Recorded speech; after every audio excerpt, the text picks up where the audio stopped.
Thank you very much, Rim, and thanks for inviting me to chair this session. So good afternoon or good morning to everyone. My name is Mark Lucisano. I'm Senior Vice President for the Built Environment at RISE, which is the Research Institute of Sweden. We are owned by the Swedish government, and together with my 3,000 colleagues, we act as a kind of collaborative engine for applied research and innovation.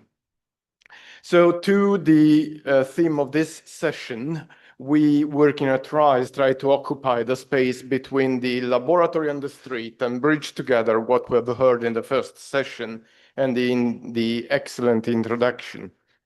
So since we are all knowledgeable in the field, I believe that we have everyone has heard ideas of interpreting architecture as a biological intervention on top of the fact that it is art, it is science, and it is the profession of balancing functionality with aesthetics. So the interesting question is, why don't we go back to the basics of architecture more often and design buildings like this one, which is not only beautiful, but it is interesting for the eye and from the mind, which keeps us awake. I have the big pleasure of having a team of futurists in my team, and what they do is that they scan everything that is produced, and we try to build a system around it, and we identified 5 different trends or shifts. And I believe they are important for the discussion in this session. And the first shift is going from specific design elements to entire urban environments. And this is important if we want to move to scaling out insights for cities. The second one, we have already heard examples today, is going from acute stress load to chronic stress loads. And now we are also going from descriptive to predictive. So we are not just observing, we're going to predict what is going to happen before making an intervention. Also, we're moving from individual response to populations. And the last one, which is possibly the very most important one, is going from claims to standards for applicability. And standards are important if you want to scale up and scale out interventions. And this is something we all want to do. I believe that we are right now experiencing a massive wave of convergence where neuroscience, architecture, AI, public health, and urban planning are crushing together. And this crushing is not a low energy thing. It's chaotic, and it happens every day. If you try to keep up to the pace of what insights are being published, you can't do it. And this systemic swell is powerful, but it's also extremely exciting because it's a starting point for creating together. Before I present the first speaker for today, I just want to point one thing that I've learned working with cities. There is one superpower of cities, and it is the city-to-city collaboration. We don't need to invent it, they have it already. Cities are great at applying general rules generally, but knowing the specifics of what makes sense in their own setting.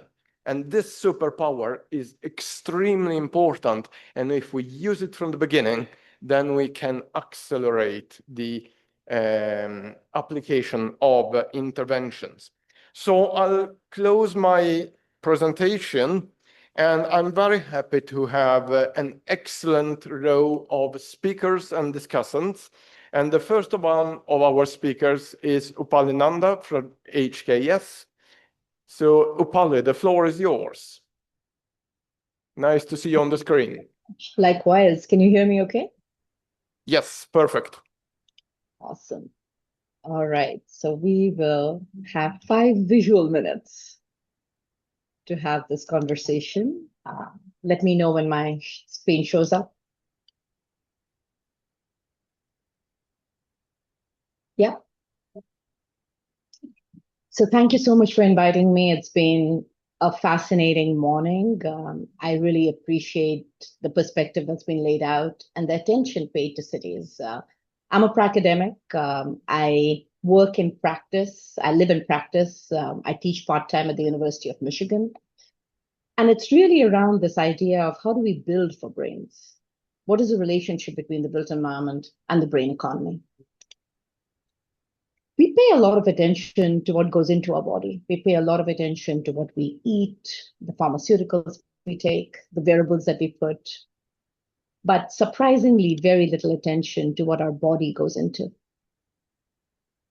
And I think that's the crux of the issues, that it's the same amount of attention. We only have agency on two things: what we ingest and what we put ourselves into.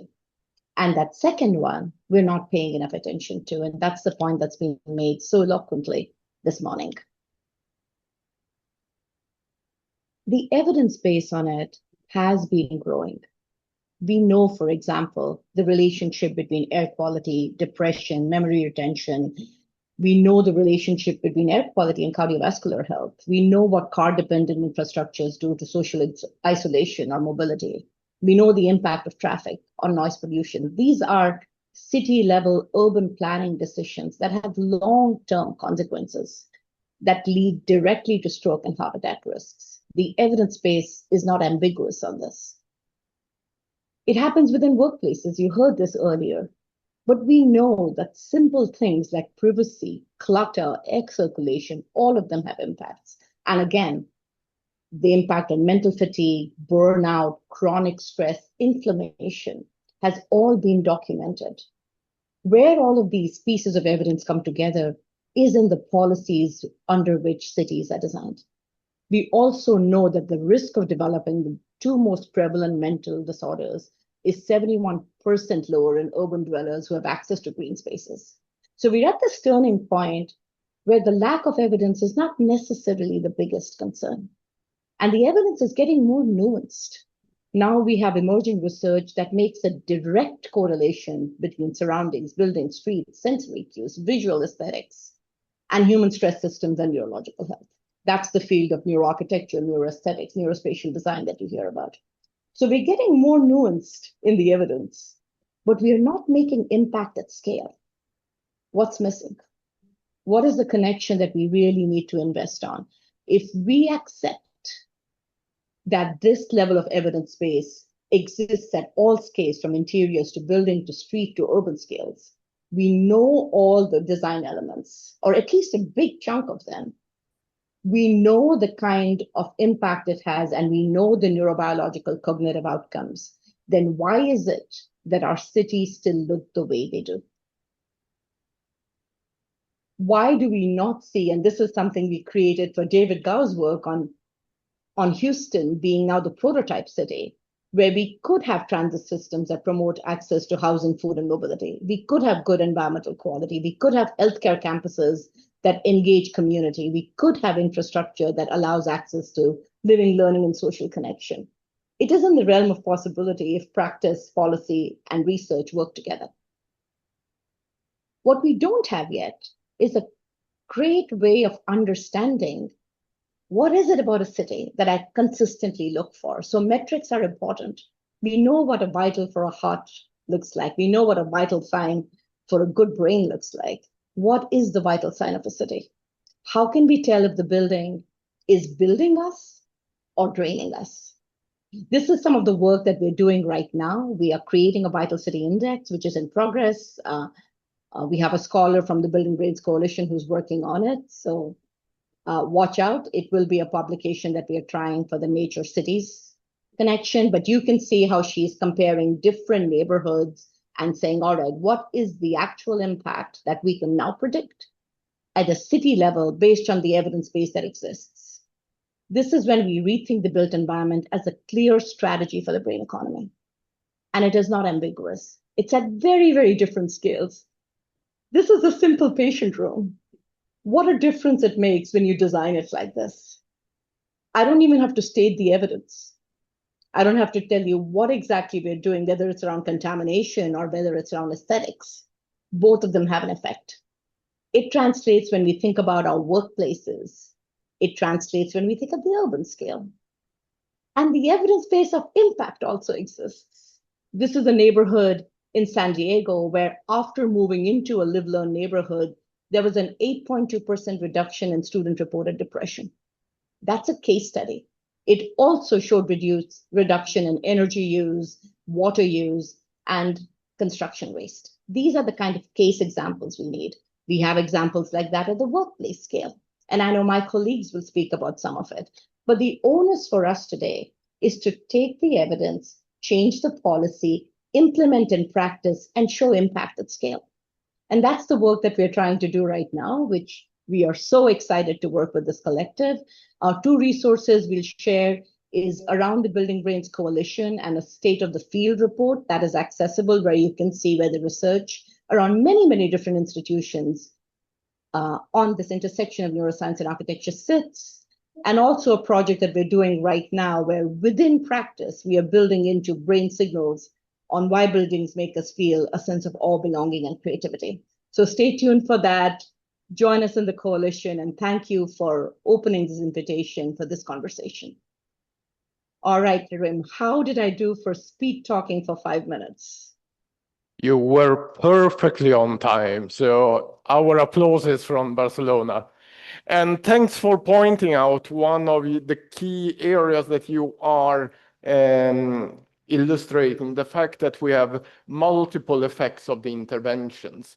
So essentially, regardless of which driving force we use, if we design correctly and we go back to the evidence space, then we have multiple effects across all of the effect and impacts we want to have. Indeed.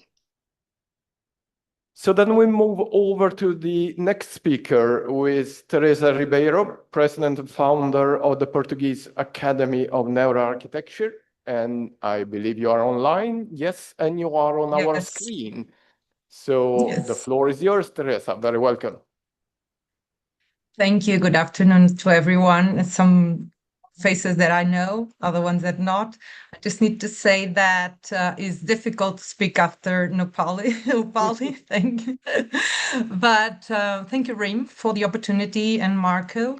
So I'm from Portugal. In Portugal, neuroarchitecture is a really recent topic that we are talking about, but we have already some academic research, really important. One of those is the emotional city research. It was a co-founder European Union Horizon 2020 that was really on the field research in neurourbanism, and built on all these findings, 5 years of research in 5 different cities all over Europe with different cultures and impacts.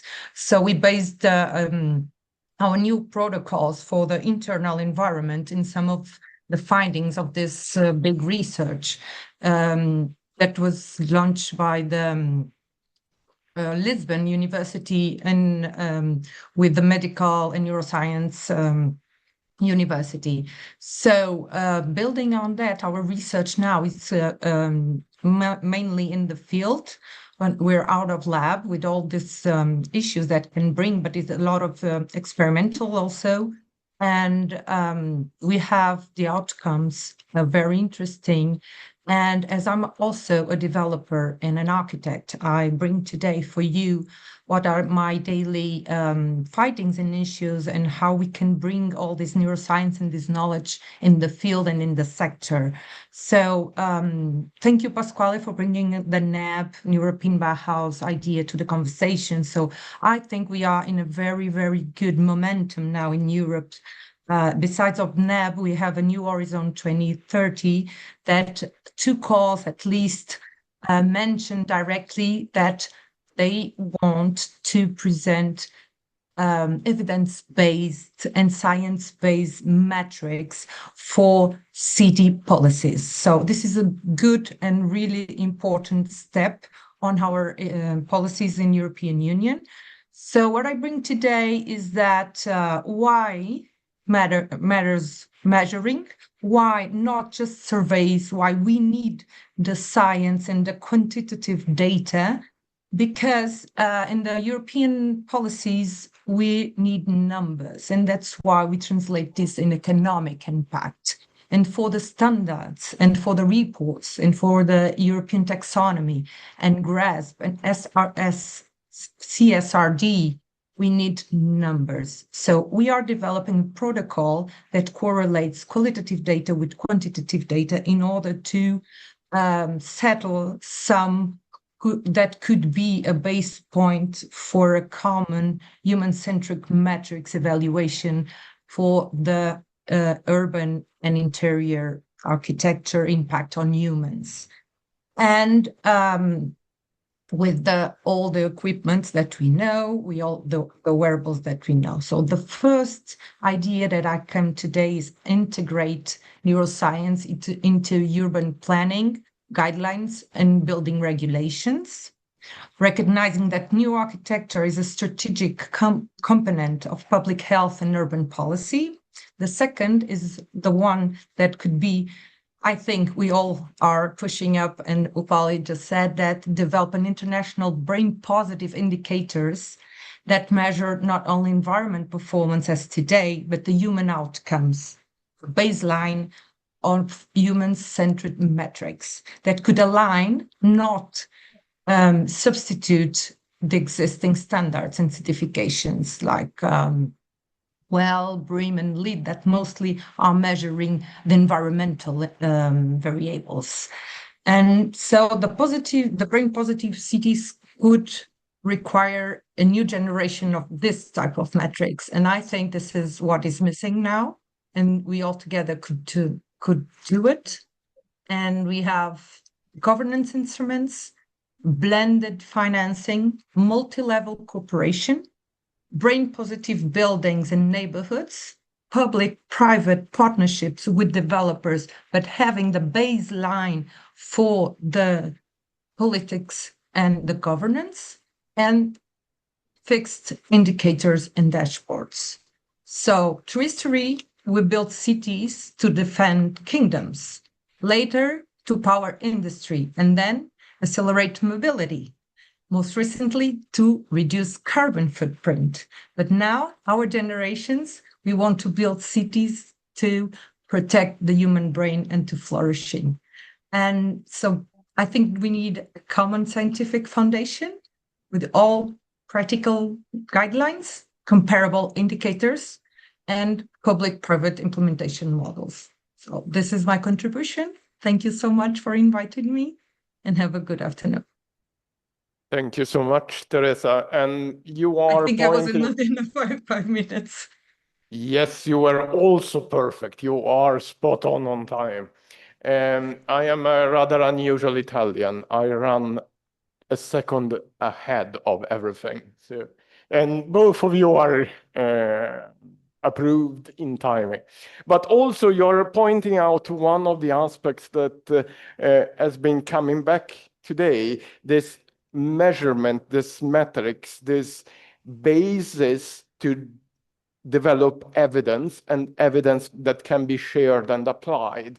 So your activity is one example of how you can do it without waiting for research to be ready, but to do it in parallel. So thank you very much for your contribution, Teresa. And we'll move over to the next perspective, which is coming from Desmond Apaya from the Clean Air Fund. I hope to see you on the screen. Maybe. We don't have Desmond on the screen? Yeah. Then we'll see if he joins later, and we move over to Esteban from UN Habitat. Let's see if we have you.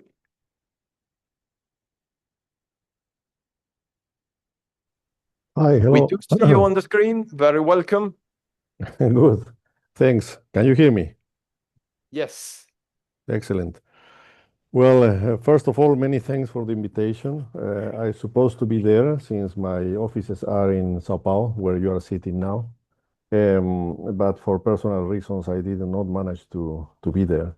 So I'm taking this online. Um, well, I will try to stick to the time. I cannot promise that, but I will make my best. As mentioned before, I think it was by Marta or Maria from the Ayuntamiento of Barcelona. The City Resilience Global Program of UN Habitat has established its offices here in Barcelona since 2013. So it's 13 years already that we have been supporting cities from Barcelona city based. And the other thing is UN Habitat's headquarters are based in Nairobi. I don't know if you know, in Kenya. But this was one of the first programs, global programs that have been decentralized from our headquarters and established itself in Barcelona. I have to thank, as usual, to the Barcelona City Council for the support given to the program and to UN Habitat, and also to the Generalitat de Catalunya, the regional government of Catalonia, for the same support provided to us. I'm going to very quickly try to introduce the program and how do we relate to this. And I think that this is the perfect venue to do that. I like the idea of being discussing with researchers on this aspect, because we have at some point innovate our approach to resilience building in cities. I don't know how much you know about the transition between disaster risk reduction at some point and resilience building. But as UN Habitat, we started working on humanitarian issues first, and then we arrived to the natural conclusion that doing humanitarian work and responding to disasters is arriving always late, and we should be preventing, and we should start working from the very beginning. And the program at that point made an innovation. I don't know if you can call it innovation after 13 years, but it was an innovation at that point, in which we started working directly with the urban systems. And instead of having that focus of resilience building from the point of view of the shock or the stress of the disaster or the conflict, we switched and we started thinking, okay, if urban systems are healthy systems, then they will respond and react more quickly and in better shape to any kind of stress or shock. And here I want to, and I think that this is the perfect constituency for that. I want to ask some questions and at the same time reflect a bit on this. The first premise that we came up 13 years ago was, what if cities were living organisms, right? And what if they had bones, organs, and circulatory systems, and even immune systems? Because in many ways cities are very much like that. It's an analogy that I've been using for many presentations. The human body as the urban system. So today we cannot deny that humanity is an urban species. I mean, from 2015 we already passed to be mostly urban than rural. Most of us live in cities, and most of our economies depend on cities, and increasingly most of our risks concentrate in cities. So we have to consider that when we start working on the city resilience part of it. More than a decade ago, the world crossed that invisible threshold. I mean, as I said, in 2015 we passed to be predominantly urban, and there is no way back to that, to be rural. That's for sure. So basically, what we decided was to start researching and looking at what are the possibilities of how and what makes a city strong enough to endure, flexible enough to adapt, and wise enough to transform into a resilient cities. And that's how we started working and playing around and developing a methodology for assessing or for diagnosing the level or status of resilience in cities. And because resilience is not an abstract concept, right? It is a living structure made of interconnected systems that determine whether the city survives crisis or it breaks down. So basically, we develop some type of dimensions, I will call, and we are aware that cities are not born resilient. They become resilient through choices. through design, through governance, through investment, through people, right? So if we are aware of that, how do we make sure that our cities become more and more resilient? And considering that resilience is not just about surviving crisis, it's about learning from the crisis and also evolving. So that's the nature of that resiliency. So basically in our program, what we did is we started thinking in dimensions, and if I think in dimensions as if it was a human body, let's say, the skeleton will be the space, right? And the spatial structure of the city, where we build how neighborhoods connect, how land is distributed, and from the smallest plot to the metropolitan region or area, special decisions shape vulnerabilities. And a fragile skeleton makes the whole body unstable, and a strong one creates balances and opportunities, right? So basically, that's the shaping. And if we try to think about the organs as part of the infrastructure and environment, the infrastructure and ecosystems, for example, water systems, energy networks, green spaces, drainage systems, mobility, all of that contributes to our resilient city. So these are not just technical features. They keep the city alive. And when they fail, everything else suffers. When they are adaptive and sustainable, cities can continue functioning even under extreme stress and under extreme shocks. And I will say that if we keep going with this analogy, the heart of the city will be the communities and the economies, right? The social aspects and the economic fabric of the city. For example, communities that trust each other recover faster. Cities that invest in inclusion and equity become stronger from within. And diversified local economies act like circulatory systems, able to keep life moving even when global disruptions occur. And we saw that during COVID, and we analyzed that. So basically, social cohesion is not a soft concept. It is a critical infrastructure part of the city. And as long as we consider that, then we are going to make a change. And I will go as far as saying that the nervous system, for example, of a city will be the governance and the institutions, and how leadership, how governance works, how policies work, how decision making structures, and that will also support the resilience governance as a participatory, transparent, and flexible mechanism. And this is something that we started with a conceptual framework and thinking about trying to support a city from within. And if I may, some of the field experiences that we have are that first of all, you have to build flexibility into the body. Rigid systems break and adaptive systems evolve. So I haven't seen one city that responded positively to a crisis situation that was not flexible enough to switch. And second, that we have to put people at the center. The cities are not made of concrete. They are made of relationships. When citizens help shape decisions, resilience becomes real. And I think that this discussion that we have during the day, it's key for building resilient cities. And I'm trying to see how do we make sure that we have a living future. Let's put it that way. We often talk about resilience as a defensive shield. We always talk about response and humanitarian response and emergency response. But the reality is that something we use when we talk about resilience as something we use for when disasters strike. But the reality is that it's more than defensive.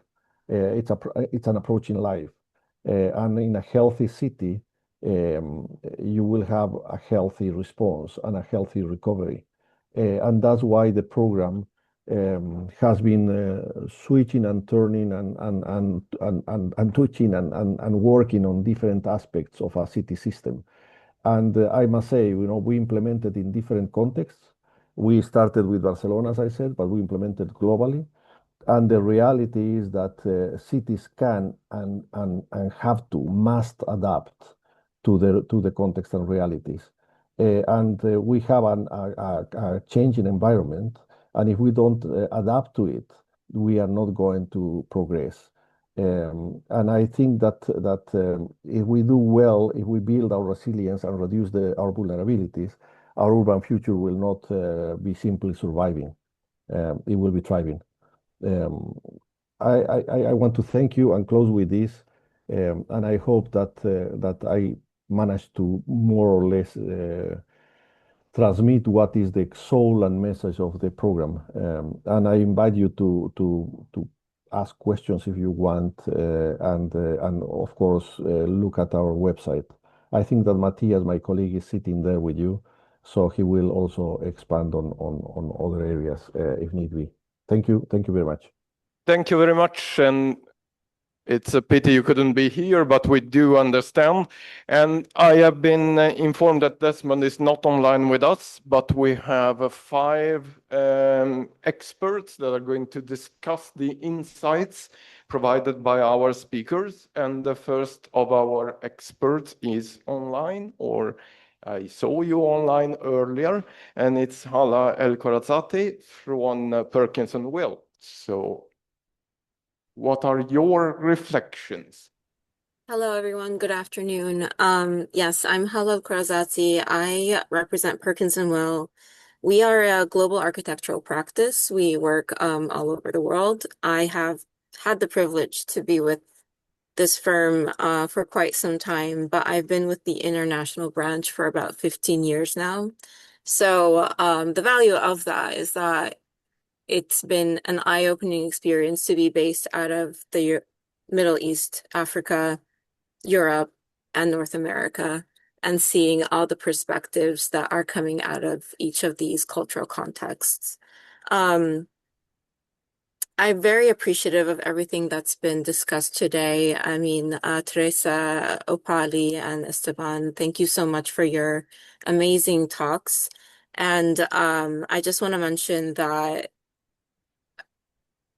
the ability to design better spaces is not completely new. The ability to intuitively know what is better for a space is not new.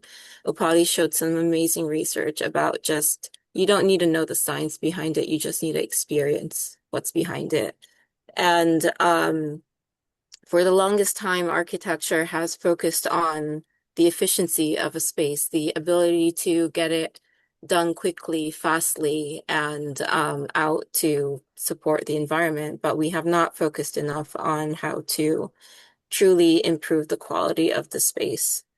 I want to add a very simple statistic that I feel just working with so many clients around the world, it's not addressed enough, that the decisions that are being made today, the funding we are gathering for an urban environment, for a new building today, will take about 7 years to construct. So taking that into consideration, that all the research that is being gathered and all the quantitative information that we need to improve spaces will take still about 7 years to construct. It could be a little less if you're going through a renovation project. It could be more if you're going through a major urban change.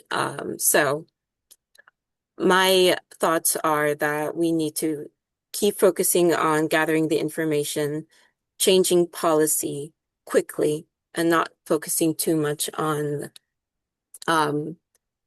gathering too much data to impact change, because it would just delay too much. So thank you all for listening to me, and I hope we get together again. Thank you so much. And for a change, I can present a discussant who sits besides me. So from the European Public Law Organization, Faisal Lemi, the floor is yours. Thank you, Marco. Good afternoon, everyone. Listening to today's discussion, one message becomes very clear to me as a lawyer. From a public policy perspective, designing brain-positive cities is not only about architecture or neuroscience. It is equally about governance. Scientific knowledge creates the evidence, but it is public policy that transforms this evidence into real change for citizens. As a representative of the European Public Law Organization and its Environment and Climate Institute, I believe that legal and policy frameworks have a central role in creating healthier, more resilient, and more inclusive urban environments. Today, European policies such as the European Green Deal, the climate law, climate adaptation strategies, nature-based solutions, and the circular economy, including a social dimension and no longer addressing only environmental objectives. They also contribute to cleaner air, green infrastructures and ecosystem services, and better public spaces, reduce stress, healthier lifestyles, and stronger community resilience, all essential elements of what we now describe as brain-positive cities. This also requires stronger cooperation between governments, local authorities, researchers, urban planners, investors, and civil society in a top-down and bottom-up interaction. Cities cannot achieve this transformation working in isolation. Something that deserves to be mentioned and is also something that our speakers, as well as Pavel and Pascal, address from a different angle, is the recent European evidence that also reminds us that the resilience must be inclusive. The latest European assessment on climate adaptation shows the social equity is still insufficiently integrated into adaptation planning across Europe. Funding remains fragmented, and local authorities often lack the long-term resources needed to transform good intentions into lasting actions. This is why brain-positive cities should not only be scientifically informed, they must also be legally supported, adequately financed, and socially inclusive. Climate resilience, mental well-being, and social equity should be planned together rather than treated as separate policy agendas. Finally, I believe we should begin measuring the success of cities not only through economic growth or infrastructure, but also through indicators related to health, well-being, inclusion, and quality of life. Obviously, the cities of the future should not only be smart cities or green cities or holistically circular cities. They should become brain-positive cities, places where environmental sustainability, social inclusion, and good governance work together to improve human flourishing.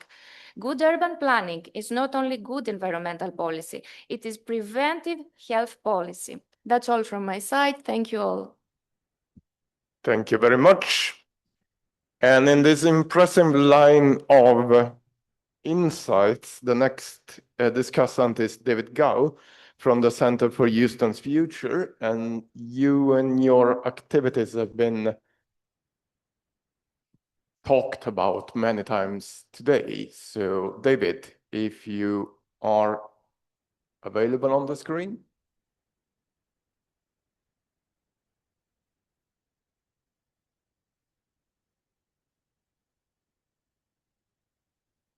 David, you're on mute if you're speaking.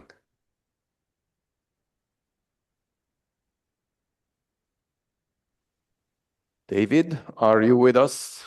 Yes, I am. Sorry. And I've been No listening. worries. I've been listening intently. It's been a very healthy conversation. Thank you so much. I'll just share with you a little bit about what we're doing in Houston, which we're calling Project Metis. As many of you know, we have defined the initiative this way. And I think that the most important thing that we've been able to accomplish, at least at this moment, is a strong collaboration. And one of the themes that has developed over this morning's conversation is the need to bring parties together of different backgrounds and different capabilities and different resources. And so we do have a wonderful community that has come together to try to enhance Houston's position and to enhance brain capital in our region. We have broken the work down into 8 working teams. The most recent is focused on healthcare systems change. So we're going to look across a lifespan and how our healthcare systems can be adjusted to enhance brain health. And then you can see some of the other teams we have: early brain development, workplace years, healthy aging, etc. We have benefited greatly from the EMEA work. One of our efforts you've noted there is, well, one of our most important efforts here is measurement. And we benefited greatly from EMEA's work on this front and have been able to take US data that is down at the county or city level and track brain capital over time. And, you know, probably one of the best things that happens when you track brain capital is it creates conversations and questions around why, what is influencing these trajectories. And so we have taken brain skills and brain health, which of course collectively form brain capital, and tried to say which cities are doing well with brain health. At the upper right-hand quadrant are brain positive cities, where they have both brain health and high scores on brain skills. And so there's some cities that stand out here, and then other cities that have more of a struggle with lower brain health and lower brain skills. And then you can see where other cities land. And this is now an ongoing tool that we can do for nearly every city across the country. One other intriguing thing as we think about public policy and some of the themes that have come out thus far is that we can take some of the brain capital enablers and look at how they're determining and the most influential aspects that are affecting our brain capital. And in our region, in Houston, we do very well with industry and innovation. We have good medical infrastructure. But as a city, our struggle has been opportunity and equity. And so interestingly, thinking about this conversation and the layout of cities and the parks and the green space and the design of buildings, we have some extraordinary parks. We have some extraordinary resources, but they're not spread across the whole region.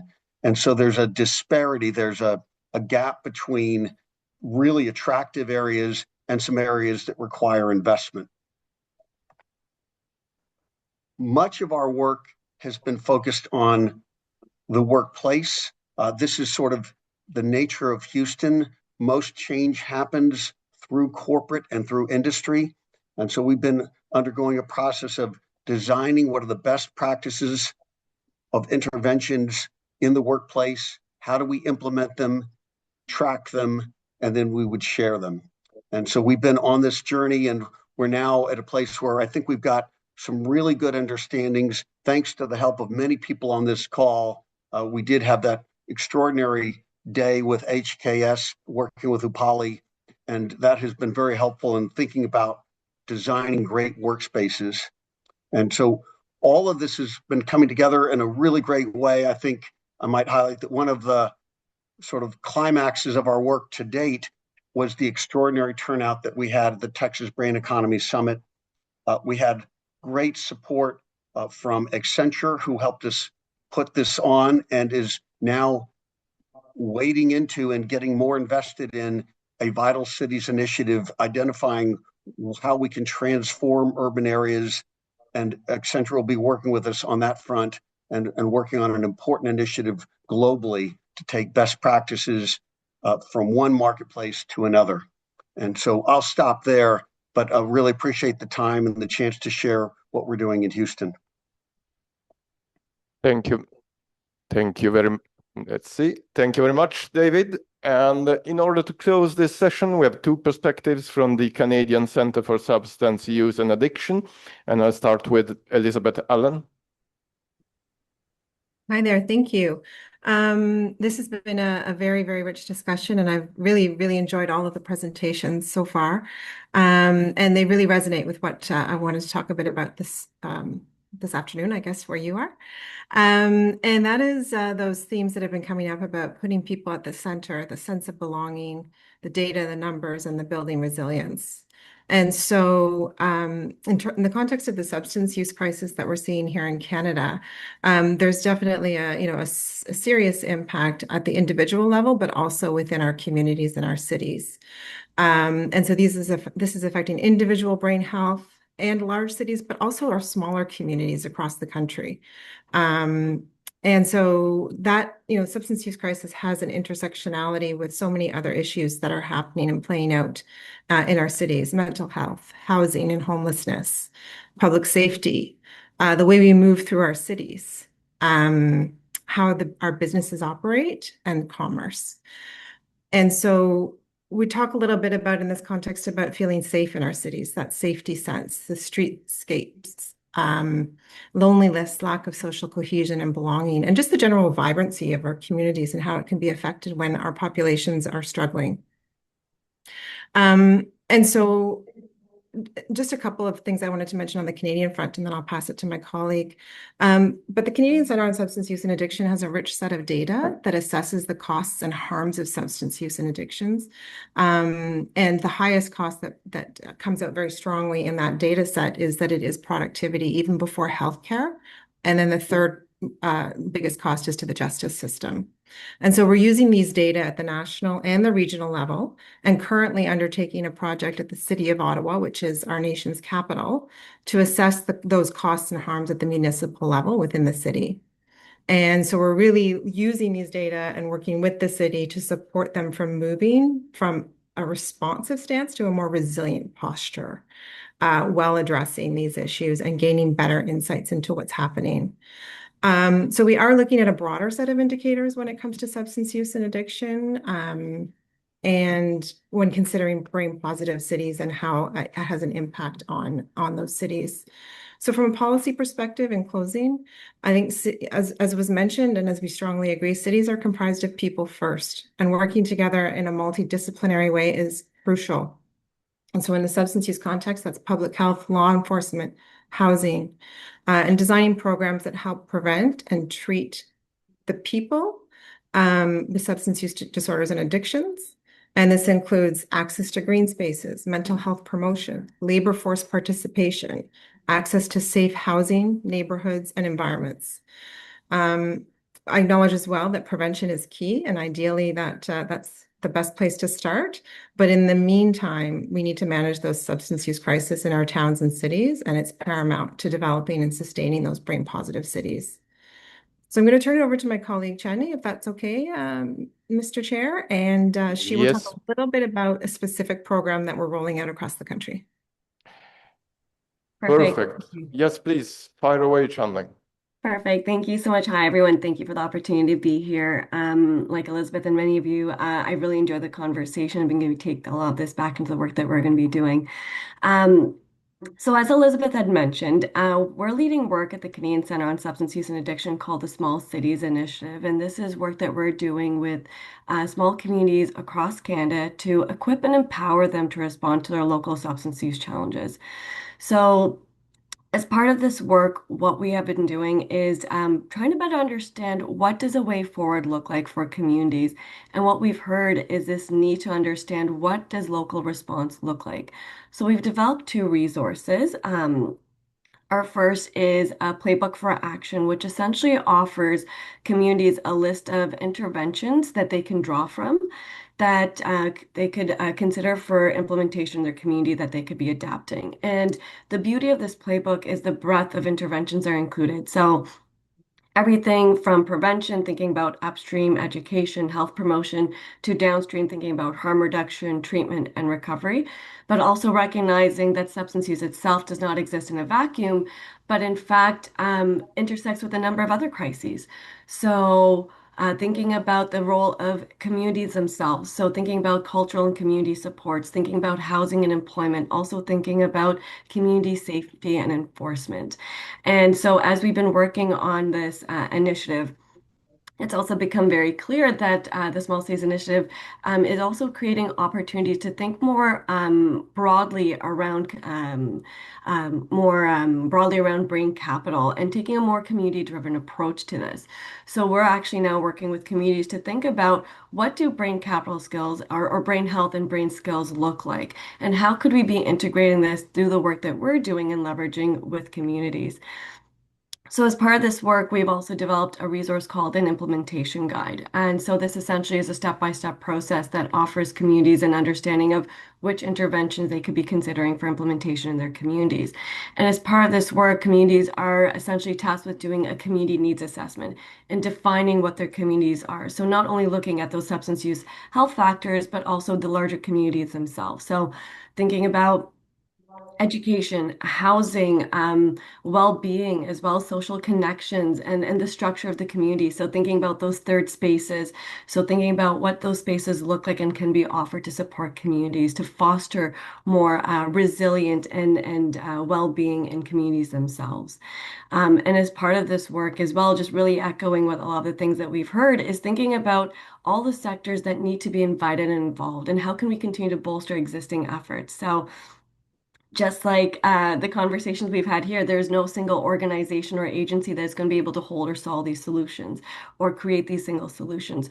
So we're working with a broad range of sectors as well as partners at different levels of government, including those in urban design, thinking about employers and communities themselves, thinking about the business sectors in designing more fruitful, positive communities, but also addressing substance use itself and how can we be thinking about that through the full spectrum of health. And then, so perhaps what I'll leave you here, because I know we're short on time with only 3 minutes. The work that we really are trying to focus on is matching the solutions at that city level to those local realities and being able to bring in different perspectives with that. So I'll leave it there. And again, thank you so much for the opportunity to speak today. Thank you so much, and thanks again to all the speakers and discussants on this session. And before we move over to session 3, I've been informed that Harris is online, and we leave the floor to you, Harris. Nice to see you. Good to see everybody. I am so sad that I can't be there in person because I'm seeing the San Pao building, which is very lovely. So I'm jealous of you all. And may all of us that are online one day get to the San Pao, which is a wonderful UNESCO World Heritage Site. So I am the executive director of the Global Brain Economy Initiative, and this session today is wonderful to take a deep dive into the built environment and into urban planning and urban transformation. And grateful to the EMEA team for organizing this in alignment with FENS, etc. Uh, the topic of place is a priority for the Global Brain Economy Initiative, something that Upali Nanda has been talking to me about for a very long time about the importance of place, and it is clear how powerful it is in driving an economic transformation. I think economic transformations like the brain economy, when they're macro, they're very powerful, but they can be challenging for people to comprehend and understand. And if they're too micro, then people worry that maybe they won't achieve scale. And so this sort of city level, urban transformation level seems really perfect. And we are in the process of developing with the World Economic Forum a brain positive cities initiative, where we will be looking to build out this work over the coming 3 years to work with individual cities and public and private and philanthropic officials working on science of this type of work. And so I encourage you all to get involved in that. The question is which cities should be involved initially. And we really want to anchor this around Project Metis in Houston with David and Upali, because that work is so advanced and such a really hefty project. But then the question is which cities next? Of course, we want to make sure that this is balanced geographically around the world, so cities in Africa, Latin America, Europe, etc. And so that is very positive, and I'm glad to be able to share that with folks. We're working in earnest to put that project together, and also recognizing that urban transformation projects are wonderful to work with the commercial partners and the policy partners to achieve scale, but we also have to make sure that this is really bedded in science. And so the Nature Commission for Brain Health and Economic Resilience that we launched a couple of weeks ago in Houston is really going to be the underpinning scientific structure for this WEF Brain Positive Cities initiative. And we're working with many colleagues on this call on the science of the brain positive urban transformation, including with Upali in particular.